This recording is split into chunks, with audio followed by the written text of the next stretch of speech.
नमस्ते दोस्तों, कहानी पसंद आए तो चैनल को लाइक सब्सक्राइब जरूर करना। नरेश की लाश 2 दिनों बाद एक कुएं से बरामद हुई थी। दुर्गंध फैली थी। तब लोगों को पता चला था कि कुएं में लाश पड़ी है। उसके बाद पुलिस को सूचना दी गई। नरेश की पत्नी ऐश्वर्या ने उसकी गुमशुदगी दर्ज करा रखी थी।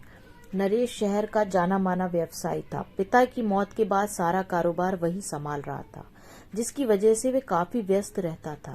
वह सुबह घर से निकलता था तो रात 10 बजे से पहले लौटता नहीं था। नरेश की पत्नी ऐश्वर्या को परिवार वालों ने स्वीकार नहीं किया था, इसलिए वह उसे लेकर शहर के सबसे महंगे इलाके में फ्लैट लेकर अलग रहता था। ऐश्वर्या बेहद खूबसूरत थी। उसकी शादी को 1 साल बीत गए थे। पुलिस पूछताछ करने पहुंची तो पहला सवाल यही था कि आपको किस पे शक है। नहीं, सुबकते हुए ऐश्वर्या ने कहा, याद कीजिए आपके पति का कभी किसी से लेन देन को लेकर विवाद तो नहीं हुआ जिसका उन्होंने आपसे जिक्र किया हो। वे व्यवसाय की बातें घर पर बिल्कुल नहीं करते थे। पुलिस द्वारा की गई पूछताछ में ऐश्वर्या ने जो बताया था उसके अनुसार नरेश का बनारसी साड़ियों का काफी बड़ा कारोबार था। काम की अधिकता की वजह से उनका लोगों से मिलना जुलना कम ही हो पाता था, क्योंकि उनके पास समय ही नहीं होता। इस फ्लैट में आए उन्हें ज्यादा दिन नहीं हुए थे। गार्ड के अनुसार वह ठीक ठाक आदमी था। नरेश के बारे में गार्ड इससे ज्यादा कुछ नहीं जानता। नरेश बड़ा कारोबारी था, इसलिए शहर के व्यापारी उसके कातिलों को पकड़ने के लिए पुलिस पर काफी दबाव बना रहे थे। बार बार आंदोलन की धमकी। कातिलों तक पहुंचने के लिए पुलिस पूरा जोर लगाए हुए थी। नरेश की किसी व्यापारी से दुश्मनी तो नहीं थी, इसके लिए उसके कर्मचारियों से पूछताछ की गई। उन सब का कहना था कि रुपए पैसों के लिए उन्होंने अपने मालिक को कभी किसी से लड़ते झगड़ते नहीं देखा। पुलिस के लिए हैरानी वाली बात यह भी थी कि घर वाले कुछ बोलने को तैयार नहीं थे। इसकी वजह शायद नरेश से घर वालों की नाराजगी थी। पुलिस ने नाराजगी की वजह पूछी तो लोगों ने बताया कि नरेश ने प्रेम विवाह किया था, इसलिए घर वाले नाराज थे। पुलिस को लगा कि इतनी सी बात के लिए कोई अपने खून का कत्ल नहीं कर सकता। इसके अलावा नरेश ऐसी बिरादरी से था जो शुद्ध व्यवसायी होती है। ऐसे लोगों के बारे में कत्ल की बात सोचना भी ठीक नहीं। पुलिस ने नरेश के सभी नंबरों की कॉल डिटेल निकलवा के जांच की। उनमें कुछ भी संदिग्ध नहीं। घूम फिरकर शक की सुई ऐश्वर्या पर आ टिकी। इस प्रेम विवाह से नरेश के घर का कोई भी सदस्य खुश नहीं था। इसके बावजूद नरेश भाइयों के साथ ही व्यवसाय कर रहा था। सभी पहले की ही तरह मिलजुल कर व्यवसाय करते। नरेश अपनी माँ से मिलने घर भी जाया करता। फ्लैटों में रहने वालों को वैसे भी एक दूसरे के बारे में कम पता होता। अगर इलाका पॉश है, ऐसे मामले में लोग चुप्पी रखे थे। फ्लैट बने ऐसे होते हैं कि किसी को कुछ पता नहीं होता। ले देकर गार्ड बचता, जिसे पता होता था कि इमारत में कौन कब आता जाता। इसलिए पुलिस गार्ड के पास पहुंची। मामले की जांच कर रहे इंस्पेक्टर शर्मा ने पूछा, तुम हर आने जाने वाले का रिकॉर्ड रखते हो? नहीं साहब, यहाँ ऐसी कोई व्यवस्था नहीं है। आने वाले से सिर्फ पूछ लेते हैं कि किससे मिलना है। गार्ड ने सहज भाव से कहा, पूछने के बाद उसे जाने देते हो? इंस्पेक्टर शर्मा ने पूछा। नहीं, पहले उस फ्लैट से फोन कर पूछते हैं जिसमें उसे जाना होता है। उधर से भेजने के लिए कहा जाता है, तभी अंदर जाने देते हैं। क्या ऐश्वर्या मैडम से भी कोई मिलने आता था? साहब, यहाँ कोई न कोई किसी न किसी से मिलने आता ही रहता है। मैं किस किस के बारे में बता सकता हूँ। अगर एक से ज्यादा बार कोई मिलने आया हो तब तो पहचान सकते हो। क्यों नहीं साहब, गार्ड ने कहा। इसके बाद इंस्पेक्टर शर्मा ऐश्वर्या के फ्लैट पर पुनः लौट आए। उससे एक बार फिर पूछा, मैडम फिर याद कीजिए, कोई तो होगा जिससे आपके पति की दुश्मनी रही होगी। एक ही बात आप लोग कितनी बार पूछेंगे? मैंने बताया कि मुझे कुछ नहीं पता। ऐश्वर्या थोड़ा झल्लाकर बोली। इंस्पेक्टर शर्मा ने इधर उधर देखते हुए पूछा, आप यहाँ अकेली ही रहती हैं? क्यों? ऐश्वर्या ने थोड़ा विचलित होकर पूछा। मेरे कहने का मतलब यह है कि संकट की इस घड़ी में कोई तो आपका करीबी होना चाहिए। मेरी मम्मी आई हैं। अम्मी? इंस्पेक्टर शर्मा ने हैरानी से पूछा। हाँ, मैं उन्हें अम्मी ही कहती हूँ, ऐश्वर्या ने कहा। इस बीच इंस्पेक्टर शर्मा उसके चेहरे पे आने जाने वाले भाव को पढ़ते रहे। उन्होंने अगला सवाल किया, क्या मैं उनसे मिल सकता हूँ? इस समय वे घर पर नहीं है। कहाँ गई हैं? बाजार से कुछ जरूरी सामान लेने गई हैं। कब तक लौटेंगी? 1.5-2 घंटे लग सकते हैं, ऐश्वर्या ने कहा। कोई बात नहीं, मैं फिर आऊंगा तो उनसे मिल लूंगा। आप जांच में सहयोग करती रहें। निश्चय ही एक न एक दिन कातिल पकड़ा जाएगा, इंस्पेक्टर शर्मा ने उठते हुए कहा। जैसे ही वे दरवाजे पे पहुंचे, अंदर से किसी महिला के खांसने की आवाज आई। उन्होंने पलट कर कहा, आप तो कह रही थी कि अंदर कोई नहीं है, फिर यह खांसा कौन? मैंने कब कहा कि अंदर कोई नहीं है? मेरी सास भी आई है, ऐश्वर्या ने कहा। कुछ कहे बगैर इंस्पेक्टर शर्मा बाहर आ गए। जीना उतरते हुए वे यही सोच रहे थे कि पिछली बार जब वे यहाँ आए थे तब नरेश के घर वालों ने कहा था कि नरेश से सिवाय व्यवसाय के उनका कोई संबंध नहीं। फिर जख्म पर मरहम लगाने उसकी माँ यहाँ कैसे आ गई? इंस्पेक्टर शर्मा थाने आकर इसी मामले पर गहराई से विचार करने लगे। उनकी समझ में नहीं आ रहा था कि ऐश्वर्या ने अपनी माँ को अम्मी क्यों कहा।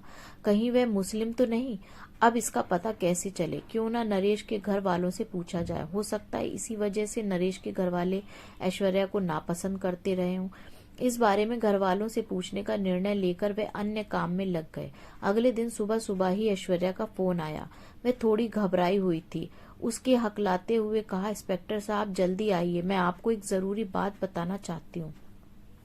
इंस्पेक्टर शर्मा तुरंत ऐश्वर्या के घर पहुंच गए। उन्हें कागज का टुकड़ा देते हुए उसने कहा, यह देखिए इसमें क्या लिखा है। इंस्पेक्टर शर्मा ने उसे खोलकर देखा। उसमें लिखा था 10 लाख रुपए 26 फरवरी तक पहुंचा देना, वरना अंजाम भुगतने को तैयार रहना। यह आपको कहाँ मिला? इंस्पेक्टर शर्मा ने पूछा। गद्दे के नीचे रखा था। 27 फरवरी को नरेश की हत्या हुई थी। जाहिर था किसी ने पैसे मांगे थे। नरेश ने पैसे नहीं दिए तो उसने उसे मार दिया। पैसे किसे देना थे, कहाँ देना थे, इसका पता लगाना मुश्किल था, क्योंकि कॉल डिटेल में ऐसा कोई नंबर नहीं मिला जिस पर उस तरह पैसे वसूलने का शक किया जाता। इंस्पेक्टर शर्मा ने पूछा, नरेश ने आपसे इस बारे में कोई चर्चा की थी? नहीं, ऐश्वर्या ने संक्षिप्त सा जवाब दिया। ऐसा कैसे हो सकता है? आप उनकी पत्नी हैं। ऐसे मामलों में पति पत्नी से जरूर जिक्र करता है। हो सकता है वह मुझे परेशान न करना चाहते हो। बहरहाल इंस्पेक्टर शर्मा ने उस कागज के टुकड़े को सहेज कर रख लिया। वे बाहर निकले तो उन्हें गार्ड की याद आ गई। वह गार्ड रूम में पहुंचे तो वह कहीं दिखाई नहीं दिया। उसकी जगह दूसरा गार्ड था। उन्होंने उससे पूछा, यहाँ एक दूसरा गार्ड था, वह कहाँ गया? सर वह तो गांव चला गया। अब वह कब तक लौट कर आएगा? इंस्पेक्टर शर्मा ने पूछा। साहब यह तो यहाँ के चेयरमैन साहब ही बता सकते हैं। उसका नाम पता तो मिल सकता है। साहब मैं उसके बारे में कुछ नहीं बता सकता। मैं तो नया नया आया हूँ। आप चाहें तो चेयरमैन साहब से पूछ लें। संयोग से तभी चेयरमैन की कार अंदर दाखिल हुई। गार्ड ने इशारा किया तो साथ के सिपाही ने कार रुकवा ली। चेयरमैन जैसे ही कार से बाहर आए, इंस्पेक्टर शर्मा ने उनके पास जाकर कहा, मैं पुराने गार्ड के बारे में जानना चाहता हूँ। उसका नाम पता मिल सकता है? बिना किसी हिज हुज्जत के चेयरमैन ने इंस्पेक्टर शर्मा को सब बता दिया। पता चला कि गार्ड नौकरी छोड़कर चला गया। वे थाने लौट आए। गार्ड के इस तरह नौकरी छोड़कर चले जाने से उन्हें लगा कि गार्ड को ऐश्वर्या के बारे में जरूर कोई जानकारी थी। गार्ड नौकरी छोड़कर चला गया था, इसलिए अब उसके कुछ पूछने के लिए उन्हें ही उसके घर जाना था। फिर भी वे इंतजार कर रहे थे, शायद वे आ जाए। इस बीच वे अंधेरे में तीर चलाते एक दिन उन्होंने नरेश के बड़े भाई को बुलाकर पूछा, सुना है आपके और नरेश के बीच रुपए को लेकर झगड़ा हुआ था? सवाल ही नहीं उठता। यह बात कहीं आपको रुखसाना ने तो नहीं बताई? यह रुखसाना कौन है? इंस्पेक्टर शर्मा ने हैरानी से पूछा। उसका नाम लेकर अपनी जुबान खराब नहीं करना चाहता। भाई जब नाम ले ही लिया तो बताओ रुखसाना कौन? हो सकता है उसी से नरेश के कातिल तक पहुंचने का रास्ता मिले। कुछ सोचकर बड़े भाई ने कहा, रुखसाना नरेश की पत्नी है। आप ऐश्वर्या की बात कर रहे हैं? जी हाँ, मैं उसी की बात कर रहा हूँ। नरेश के बड़े भाई के इस खुलासे से यह साफ हो गया कि रुखसाना ही ऐश्वर्या है। इंस्पेक्टर शर्मा समझ गए कि इसी वजह से नरेश को अलग मकान लेकर रहना पड़ रहा था। यह घर वालों की शराफत थी कि उन्होंने नरेश के व्यवसाय से अलग नहीं किया था। ऐश्वर्या की असलियत पता चलने पर इंस्पेक्टर शर्मा को उसी पर शक हुआ। उन्हें पहले से ही उस पर शक था। अब उन्होंने अपनी जांच उसी पर केंद्रित कर दी। नरेश देर रात घर लौटता था। इस बीच वह किन किन लोगों से मिलता था, कहाँ जाता था, अब यह पता लगाना जरूरी हो गया। ये सारी जानकारी गार्ड से ही मिल सकती थी, लेकिन वह अभी तक आया नहीं। इसका मतलब अब वह आने वाला नहीं। इंस्पेक्टर शर्मा ने चेयरमैन द्वारा दिए पते पे जाने का विचार किया। वे बिहार के सीवान जिले का रहने वाला था। इंस्पेक्टर शर्मा स्थानीय पुलिस की मदद से उसके घर पहुंच गए। पूछने पर उसकी पत्नी ने बताया कि वह तो मुंबई चले गए। इंस्पेक्टर शर्मा ने पूछा कि उसने वाराणसी वाली नौकरी क्यों छोड़ी। उसकी पत्नी ने बताया कि वहां कोई लफड़ा हो गया था जिससे उनकी जान को खतरा था। इंस्पेक्टर शर्मा चौंके। उन्हें लगा कि गार्ड कुछ पता होगा, तभी हत्यारे उसे चेतावनी दिए होंगे। हत्या में शामिल रहा हो, इसलिए भाग गया। फिर तो बिना देर किए उन्होंने फ्लाइट पकड़ी और सीधे मुंबई पहुंचे। गार्ड का मुंबई का पता पत्नी से मिल ही गया। संयोग से गार्ड उसी पते पे मिला। इंस्पेक्टर शर्मा को देखकर उसका चेहरा सफेद पड़ गया। सर, मैं सिर्फ इसलिए भाग आया था कि साहब ने मुझे 50,000 रुपए दिए थे, चले जाने की हिदायत दी थी, जान से मारने की धमकी दी थी। उस आदमी को पहचानते हो? इंस्पेक्टर शर्मा ने पूछा। तो पहले तो गार्ड हिलावली करता रहा, परंतु जब इंस्पेक्टर शर्मा ने जेल भेजने की धमकी दी तो बोला, साहब पहले आप भरोसा दिलाइए कि मुझे कुछ नहीं होगा। विश्वास करो, अगर तुमने कुछ नहीं किया तो तुम्हें कुछ नहीं होगा। इंस्पेक्टर शर्मा ने आश्वासन दिया। साहब, उस आदमी का नाम सलीम है। ये सलीम कौन है? साहब, वह अक्सर शाम को कार से आता था, पूरी रात नरेश साहब के फ्लैट में रुकता और सुबह जल्दी चला जाता था। इस बात को छिपाए रखने के लिए वह मुझे टिप भी देता था। इंस्पेक्टर शर्मा चौंके। नरेश से उसका क्या संबंध था जो वह उसकी मौजूदगी में भी उसके फ्लैट पे पूरी रात रुकता? लेकिन कोई आदमी भला किसी गैर मर्द को कैसे अपने फ्लैट में पूरी रात रुकने देगा? यह बात उनकी समझ में नहीं आई। बस इतना ही समझ में आया कि किसी बात पर दोनों में तकरार हुई होगी, जिसकी वजह से नरेश को जान गंवानी पड़ी। तकरार की वजह रुपए भी हो सकता है और ऐश्वर्या की खूबसूरती भी। अब इंस्पेक्टर शर्मा के सामने चुनौती थी सलीम का पता लगाना, वह भी इस तरह की ऐश्वर्या को पता न लग सके। इंस्पेक्टर शर्मा गार्ड को साथ लेकर वाराणसी आ गए। काफी सोच विचार कर उन्होंने एक चाल चली। वह सीधे ऐश्वर्या के फ्लैट पे पहुंचे और उसे बताया कि खूनी का पता चल गया है। एकदम से चौंककर ऐश्वर्या ने पूछा, कैसे? कौन है हत्यारा? आपकी कागज वाली बात सच निकली। मांगी गई रकम न मिलने पर नरेश के ऑफिस के एक कर्मचारी ने उसकी हत्या की। झूठ बोलकर इंस्पेक्टर शर्मा ऐश्वर्या के चेहरे पर आने जाने वाले भाव को पढ़ने की कोशिश करते रहे। उन्होंने देखा ऐश्वर्या के माथे पे चिंता की लकीरें खिंचाई थी। उन्होंने पूछा, कातिल के पकड़े जाने से आप खुश नहीं हैं क्या? क्यों नहीं, मैं तो बहुत खुश हूँ, ऐश्वर्या ने कहा। क्या आपने उस कर्मचारी को गिरफ्तार कर लिया? नहीं, वे फरार है, इंस्पेक्टर शर्मा ने कहा। इस तरह उन्हें आगे की जांच के लिए समय मिल गया। इसके बाद उन्होंने सादे कपड़ों में ऐश्वर्या के घर की निगरानी के लिए सिपाहियों को लगा दिया। अगले दिन ही दोपहर के आसपास ऐश्वर्या अपने फ्लैट से निकली और मुख्य सड़क पे आकर एक जगह खड़ी हो गई। थोड़ी देर में काले रंग की एक कार आई, जिस पर बैठकर वह चली गई। कार में कौन था वह सिपाही नहीं देख पाए, लेकिन उस कार का नंबर उसने नोट कर लिया। नंबर से पता चला कि वह कार किसी सलीम की थी। इस तरह सलीम का पता चल गया। अब इंस्पेक्टर शर्मा को गार्ड से उसकी शिनाख्त करानी थी। वे गार्ड को अपनी कार में बिठाकर उसी जगह खड़े हो गए जहां एक दिन पहले ऐश्वर्या कार पे सवार हुई थी। थोड़ी देर में वह कार आई तो गार्ड ने सलीम को पहचान कर दी। अगले दिन इंस्पेक्टर शर्मा ऐश्वर्या के फ्लैट पे पहुंचे। जब उन्होंने उससे सलीम के बारे में पूछा तो वह सकते में आ गई। उसने हकलाते हुए कहा, सलीम मेरा भाई है। कहाँ रहता है? भदोई में, ऐश्वर्या ने कहा। ऐश्वर्या इस बात की सूचना सलीम को दे सकती थी, इसलिए इंस्पेक्टर शर्मा ने पहले ही अपनी एक टीम वहां भेज दी थी। वे ऐश्वर्या के घर से सीधे निकले और सलीम के घर की ओर चल पड़े। पता उनके पास था ही। भदोई पहुंचकर उसकी आलीशान कोठी देखकर वे दंग रह गए। उन्होंने गार्ड से सलीम के बारे में पूछा तो उसने बताया कि वह तो ऑफिस में है। पता लेकर इंस्पेक्टर ऑफिस पहुंचे तो वहां वह मिल गया। उन्होंने सीधे पूछा, रुखसाना उर्फ ऐश्वर्या से आपका क्या संबंध है? रुखसाना मेरे यहाँ रिसेप्शनिस्ट थी। 2 साल मेरे यहाँ काम करने के बाद उसने किसी नरेश नाम के व्यक्ति से कोर्ट मैरिज कर ली। शादी के बाद मैं कहाँ गई मुझे नहीं मालूम। थोड़ा कोशिश कीजिए, शायद याद आ जाए। वह मेरे लिए कर्मचारी से ज्यादा कुछ नहीं थी, इसलिए मैं उसके बारे में पता करके क्या करूंगा?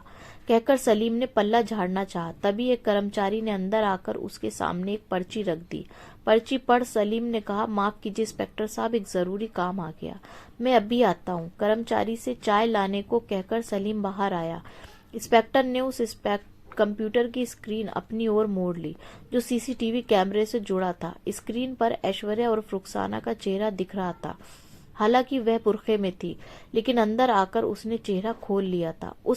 उसे देखकर इंस्पेक्टर शर्मा हैरान रह गए। उन्हें पक्का यकीन हो गया कि नरेश की हत्या के पीछे इन्हीं दोनों का हाथ है। ऐश्वर्या ने पूछा, इंस्पेक्टर तो नहीं आया था? वह अंदर बैठा है, सलीम ने कहा। उसे यहाँ का पता कैसे मिला? मैंने बताया है, उससे तुम्हें अपना भाई बताया है। बेवकूफ, तुमने तो सारा खेल बिगाड़ दिया, सलीम फुसफुसाते हुए चीखा। मैंने कैसे खेल बिगाड़ दिया? तुमने यह कहने की क्या जरूरत थी कि मैं तुम्हारा भाई हूँ? और क्या कहती? मैंने उसे सच सच बता दिया कि तुम मेरे यहाँ रिसेप्शनिस्ट थी। अब क्या होगा? ऐश्वर्या बेचैनी से बोली। अब जो भी होगा हम दोनों झेलेंगे। फिलहाल तुम जिस तरह आई हो वैसे ही लौट जाओ, सलीम ने कहा और ऑफिस में आकर बैठ गया। उसके बैठते इंस्पेक्टर शर्मा ने कहा, आप रुखसाना को पहचान तो सकते हैं? इसके लिए आपको मेरे साथ वाराणसी चलना होगा। मेरे पास समय नहीं है, समय निकालना होगा। इंस्पेक्टर शर्मा ने घुड़का तो वह साथ चल पड़ा। पहले तो वह कहता रहा कि वह रुखसाना के बारे में कुछ नहीं जानता, लेकिन जब इंस्पेक्टर शर्मा ने कहा कि उनके पास इस बात के सबूत हैं, उसका रुखसाना उर्फ ऐश्वर्या से अवैध संबंध था, तो वह सन्न रह गया। थाने पहुंचकर इंस्पेक्टर शर्मा ने ऐश्वर्या उर्फ रुखसाना, सलीम और गार्ड को आमने सामने किया तो सारा रहस्य उजागर हो गया। गार्ड ने सलीम की ओर इशारा करके कहा, यही साहब अक्सर ऐश्वर्या मैडम से मिलने देर शाम को आया करते थे। अब सिवाय अपना अपराध स्वीकार करने के उन दोनों के पास कोई उपाय नहीं बचा। सलीम और ऐश्वर्या फंस चुके थे। अब इंस्पेक्टर शर्मा ये जानना चाहते थे कि ऐश्वर्या और रुखसाना ने सलीम के साथ मिलकर नरेश की हत्या क्यों की। पूछताछ शुरू हुई तो रुखसाना ने सिसकते हुए कहा, सलीम के यहाँ नौकरी करते हुए उनसे मेरे नाजायज संबंध बन गए थे। मैं इनसे निकाह करना चाहती थी, लेकिन इन्होंने मना कर दिया। यह मुझे बीवी नहीं रखैल बनाकर रखना चाहते थे, जो मुझे मंजूर नहीं था। इनकी बेवफाई से मैं हताश हो उठी। तभी नरेश से मेरी मुलाकात हुई। फिर मैंने उन्हें पाने में देर नहीं की। आपने नरेश को धोखा क्यों दिया, जबकि उसने तुम्हारे लिए अपने खून के रिश्ते तोड़ दिए। वह सुबह निकलते तो देर रात को ही घर आते थे। उन पर काम का बोझ इतना अधिक था कि आते ही खा पी कर सो जाते, जबकि मैं चाहती थी कि वह मुझे समय दें, मुझसे बातें करें, घुमाने फिराने ले जाएं, लेकिन उन्हें अपने काम के अलावा कुछ नहीं सूझता, जिससे मैं चिढ़ जाती। वह तुम्हारी हर सुख सुविधा का ख्याल रखते। क्या ये कम था? एक औरत को सिर्फ सुख सुविधा ही नहीं चाहिए, उसकी और भी ख्वाहिशें होती हैं। अगर उनके पास मेरे लिए समय नहीं था तो वह मुझसे शादी ही न करते। सिसकते हुए ऐश्वर्या ने कहा, इसका मतलब यह तो नहीं कि किसी और से संबंध बना लिया जाए? इंस्पेक्टर शर्मा ने कहा, चलो संबंध बना लिया ठीक था, लेकिन नरेश को मारा क्यों? नरेश की बेरुखी की वजह से मैंने सलीम से दोबारा जुड़ने का मन बनाया। इत्तेफाक से उसी बीच एक मॉल में मेरी मुलाकात सलीम से हो गई। यह खरीदारी करने आए थे। इन्होंने मुझसे फोन नंबर मांगा तो मैंने दे दिया। उसके बाद बातचीत होने लगी, मिलना जुलना शुरू हो गया। सलीम मेरी हर ख्वाहिश पूरी करते। ये अक्सर देर शाम को मेरे घर आते और सुबह जल्दी चले जाते। तुम्हारे पति एतराज नहीं करते? मैं उन्हें रात को कॉफी में ज्यादा मात्रा में नींद की गोलियां दे देती, जिससे वे गहरी नींद में सो जाते। एक रात उनकी नींद खुल गई। मुझे अपने पास ना पाकर जब वे उठे तो दूसरे कमरे में लाइट जलती देखकर वहां आ गए। सलीम को मेरे साथ देखकर वे कुछ पूछते, उसके पहले ही हम दोनों ने उन्हें पकड़ लिया। सलीम ने उनके हाथ पकड़ लिए तो मैंने उनके मुंह पे कपड़ा ठूस दिया। इसके बाद जमीन पर गिराकर सलीम तब तक उनका गला दबाए रहा जब तक उनकी मौत नहीं हो गई। उसके बाद रात में लाश को ले जाकर कुएं में डाल दिया।